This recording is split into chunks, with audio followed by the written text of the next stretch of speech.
வணக்கம் தலைவா, அனைவருக்கும் இனிய வணக்கம். இன்னைக்கு நாம இந்த வீடியோவில் எதை பற்றி பார்க்க போகிறோம் அப்படின்னு பார்த்தீங்கன்னா, டிஎன்பிஎஸ்சி ஆனுவல் பிளானருடைய ரிவ்யூ என்ன அப்படின்றத பற்றி தான் இந்த வீடியோவில் பார்க்குறோம்.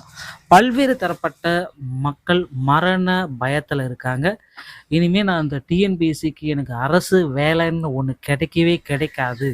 ஸோ இந்த ஒரு வீடியோ போதுங்க. நீங்கள் குரூப் 1, குரூப் 2, குரூப் 3 எல்லாத்துக்குமே பயனுள்ளதாக இருக்கும். எப்போ படிக்கலாம், என்ன படிக்கிறதுக்கு ஆரம்பிக்கலாமா வேணாவான்ற அனைத்து தகவலுமே இந்த வீடியோவில் கண்டிப்பாக இருக்குது. ஸோ உங்களுக்கு இந்த வீடியோ பயனுள்ளதாக இருக்கும்னு நான் நினைக்கிறேன். அப்படி பயனுள்ளதாக இருந்தால் உங்கள் நண்பர்களுக்கு இந்த வீடியோவை ஷேர் பண்ணிவிடுங்க. டிஎன்பிஎஸ்சி ஸ்டடி மெட்டீரியல்கள் அனைத்தும் உங்களுக்காக இலவசமாக வழங்கப்படுகிறது. ஸோ எந்த ஒரு மணியுமே வாங்கவே மாட்டோம் உங்ககிட்டேருந்து. மெட்டீரியல்கள் அனைத்துமே இன்னும் 6 மாதம் டைம் இருக்குது. எல்லாமே உங்களுக்கு வீடியோவாக இலவசமாக பிடிஎஃபாக நாங்கள் உங்களுக்கு கொடுப்போம்.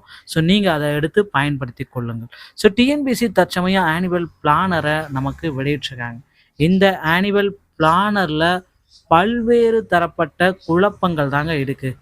நாளுக்கு நாள் ஒவ்வொரு நாளுமே ஆனுவல் பிளானரை பார்த்த நாள்லேருந்து இன்றைய தினம் வரத்துக்கு பார்த்திங்கன்னா, டிஎன்பிஎஸ்சி இப்படி ஒரு ஆனுவல் பிளானரை வெளியிடுவாங்க அப்படின்ட்டு மக்களே எதிர்பார்க்கல. அந்த மாதிரி ஒரு ஆனுவல் பிளானரை டிஎன்பிஎஸ்சியே வெளியிட்டது வேதனைக்கு உரியது.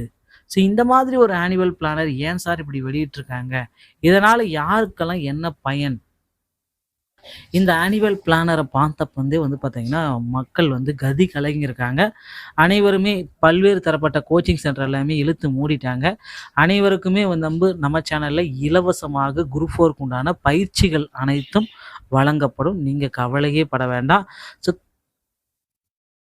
தமிழில் எப்படி நீங்கள் அதிக மதிப்பெண்கள் பெறுவது, பொது அறிவில் எந்த அளவுக்கு நீங்கள் பயன்பெறுவது அப்படின்ற மெட்டீரியல்கள் அனைத்துமே உங்களுக்காக இலவசமாக நாங்கள் வழங்கிட்டு இருக்கோம். ஸோ நீங்கள் செய்ய வேண்டியது எல்லாமே என்ன அப்படின்னு பார்த்தீங்கன்னா, நம்ம சேனலை ஒரு சப்ஸ்கிரைப் அண்ட் பெல்லை கிளிக் பண்ணி வச்சுக்கோங்க. ஸோ டோட்டலாக பார்த்தீங்கன்னா, ஆனுவல் பிளானர் வெளியிட்ட நாள்லேருந்து ஒரு 4 நாள் ஆகுது. ஸோ அந்த 4 நாள்லேயே பல்வேறு தரப்பட்ட குழப்பங்கள் தாங்க இருக்குது. ஸோ பொறுத்திருந்து நம்ம பார்க்கலாம். புதிய ஆனுவல் பிளானர் எப்போ வெளியிடுவாங்க, இதில் மாற்றங்கள் எல்லாத்தையும் நிகழுமா அப்படின்றத நம்ம பொறுத்து நம்ம பார்க்குறோம். கண்டிப்பாக ஆனுவல் பிளானரில் குரூப் 4க்கு உண்டான தேர்வு நிலைகளை மாற்றி அமைப்பாங்க அப்படின்றத நாம் எதிர்பார்க்கலாம். மக்களே, டிஎன்பிஎஸ்சி சொந்தமான அனைத்து செய்திகளையுமே நீங்கள் உடனுக்குடன் பெறணுமா நம்ம சேனலோடு இணைந்திருங்கள். அடுத்த வீடியோவில் இன்னொரு செய்தியோடய உங்களை சந்திக்கிறேன். நன்றி, வணக்கம், தேங்க்யூ.